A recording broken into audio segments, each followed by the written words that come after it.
pick yourself up by the bootstraps and rather saying, okay, how do we as the government try to help people and pick them up at, in mass, upliftment.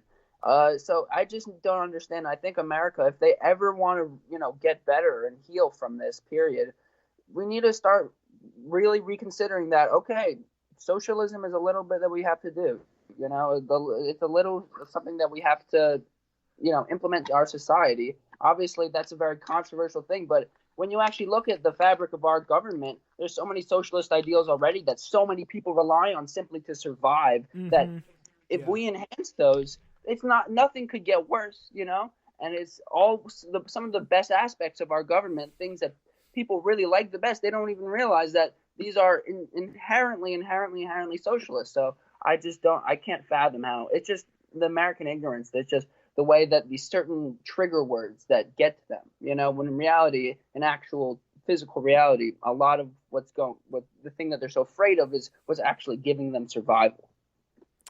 Yeah, definitely very, very true there. It's like, it's going to be really, and it's very, very disturbing because we know that's what we need. We see that, I think, playing out all across the country with the eviction crises and the healthcare costs that people are facing, and just the lack of funds that are just generally in people's pockets, and how the government is not doing it, but still more money than ever is going to the top 1%. People like Jeff Bezos and Elon Musk and all the billionaires who've just gotten richer and richer and richer in this pandemic as people have suffered. This is an economic condition specifically designed to enrich some of our richest business leaders right now, which I think makes the case for it more perfectly. And we know these ideas are there, but I mean, do you see anybody in prominence? Because this is really the most depressing part about, I think, our political moment is do you see anybody in political prominence at the moment to enact these ideas on the left or the right that we need so desperately? Well, I can't think of anyone who themselves seems actually grounded in any ideology of that sort. I think there is a shred of hope in the Democratic Party because Biden knows, Harris knows, the whole party knows that he's nothing more than a vehicle for, the eradication of Trump and sort of the reestablishment of democracy and sort of trying to wipe out, the sheer ignorance that's sweeping over and almost killing the nation and drawing us nearer and nearer to extinction. It's no one really, there's very, very little support for Biden that's actually, oh, I love Joe Biden as a candidate. So my hope is that if he gets elected, they're going to see, okay, we have to really unite. It's nothing about Biden, it's simply about the Democratic Party and the ideals. And they'll look into that, and they'll realize that a whole lot of the party, especially the young ones, are who they have to cater to, because those are the entire future of our democracy and our voters. They harbor these ideals. They see it's perfectly common sense that we have to introduce some of these socialist ideals into our country. So I think that if the Democratic Party is smart, and they've grown increasingly smarter, at first they were just so all over the place. I'd say in 2017-18 they had no chance. If they were to run against Trump, then they had no chance. Now they have a bit more of a chance. If they get that, they gain more steam, and they're able to further unite this party. I think maybe we'll be able to get weasel some socialist ideals, but absolutely no. I can't think of a single one aside from Bernie, who's been sort of he's been cursed. He's been spoken. Everyone's saying, "Oh, we're not socialists. We're not Bernie. We just want his supporters." So I think no one in government as of right now, but the ideology that they're representing, I think that, and it's supposed to be embodying Biden and Harris. I think that there's a little bit of that in there that may come to fruition.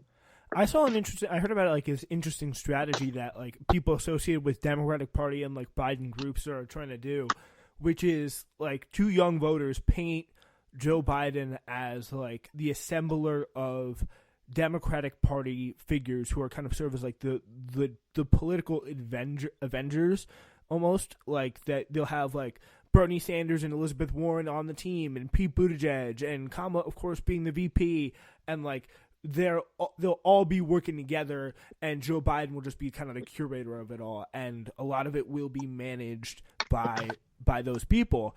I personally think that is just really an illusion, because I think a lot of it can be managed by Wall Street, and big business and the same people that have always managed Joe Biden. But like, do you think that could be? Do you see that strategy resonating with people, or does it maybe even resonate with you as well?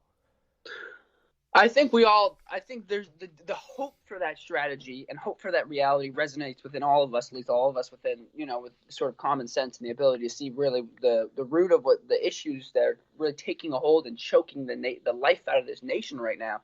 But I think that it's hard to predict because some days you look and you're like, wow, they're really working to unite the party here, to get them sort of get all the different factions of the Democratic Party, because they're really really fractured after, I'd say the 2016, after, because Trump completely polarized the political scene, but within that polarized party, it really there was a bunch of different sort of sub Democratic parties. And so I think that if there's a little bit of that, but I think some days you'll see, okay, yeah, he's really uniting them, and other days you'll see he's catering to the wealthy elite, as you're saying, the same bureaucracy that's held all the shitty systems that's been sort of culminated in this right now. Yeah. He's a really interesting dichotomy, Biden, where he's representing us, but he's acting for them, or not to make it the us versus them type thing, but he's acting, he's being puppeteered by Wall Street, but he's speaking our words almost. Yeah, so I do say he's like kept trying to like adopt that language, but I think really, I think in action, unless there's really anything done about it, and there's mass like resistance to Biden and kind of control Biden in the way that there really wasn't with Obama. I think then he's just going to go the exact same kind of like disastrous right-wing Democratic way, or neoliberal way that we've seen in the past.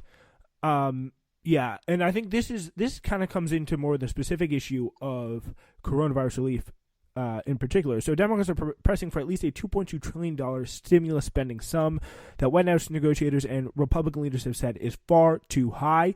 Senate Republicans tried last week to push through a substantially scaled-back package that would only do $300 billion in new spending and did not include $1,200 stimulus payments, but did not really reach the bill. And the Democrats, of course, said the bill was inadequate. Trump, however, is calling and differing from his own party to push this system more. So here's kind of the three-sided situation. So Trump, he wants to get reelected, and I think really what he's finally doing here is realizing that stimulating the economy works. Giving money to people is like really what you need to do in this time. Putting money in the hand to people to get the economy at least and get people in their homes and living comfortably through this pandemic, as this is what should be going on.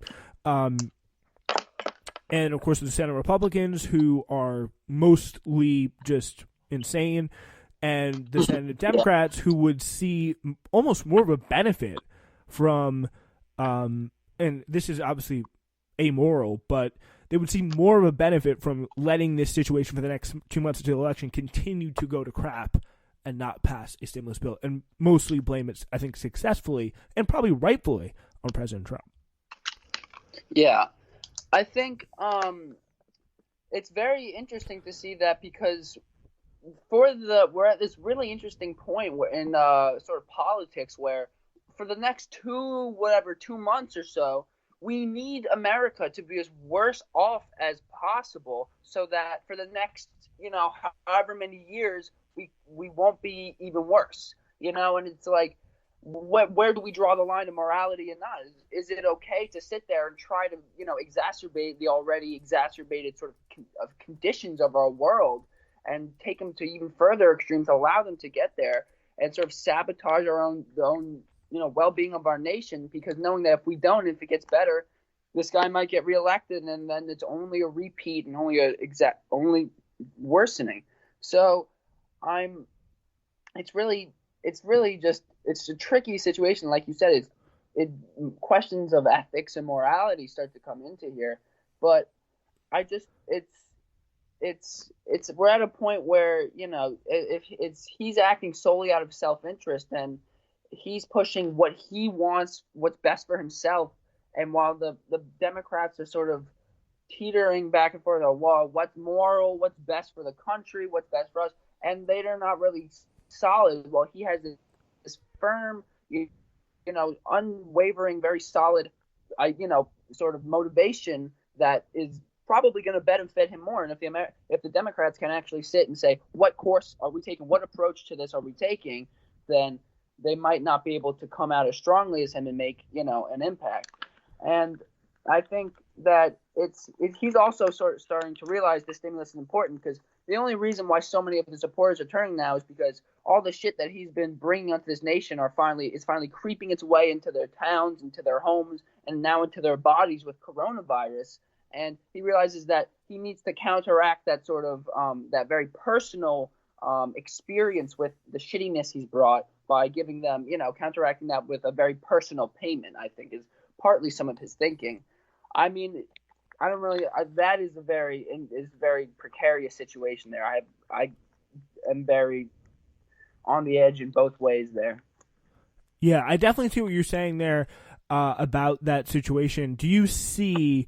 Do you think Democrats should just kind of throw caution to the wind and really, really push for an enhanced stimulus package, like even trying to outflank from the left Trump here?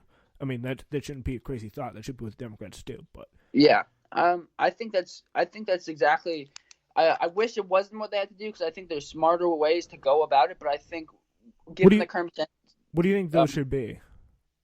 Well, I just don't think. Obviously, I understand that it's important to stimulate the economy, but I just think that if we have to, we shouldn't. I mean, I guess immediate relief is what we need, but we've tried relief, and there's really no end in sight to this thing. But I can't.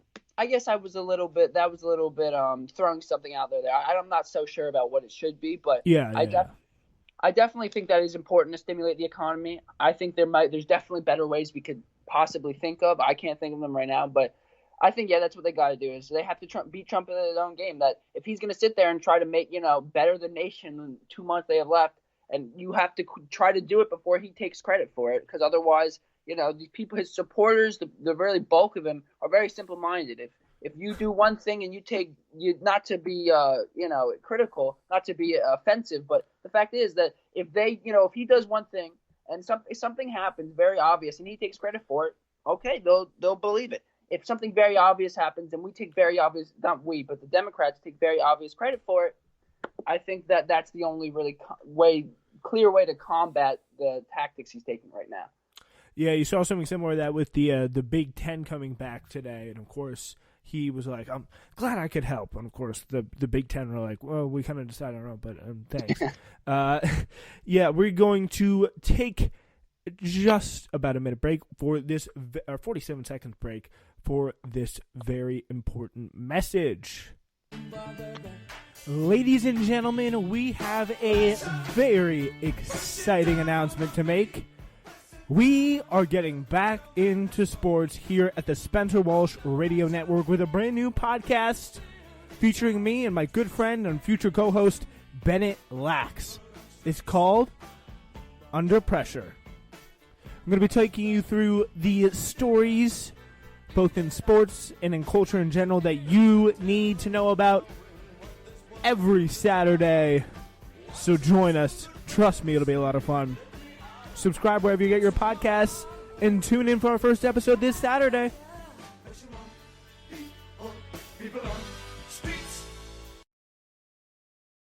All right, ladies and gentlemen, thank you so much for joining us here today.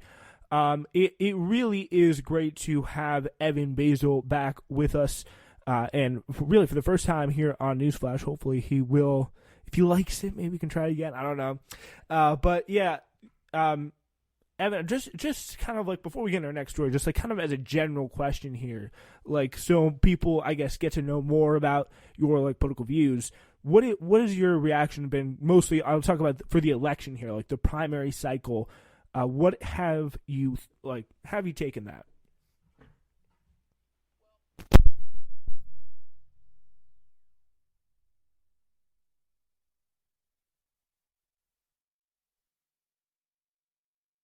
Both candidates are not at all what their respective parties need. Although, the Trump, he plays on what they want. Biden doesn't even, he can't even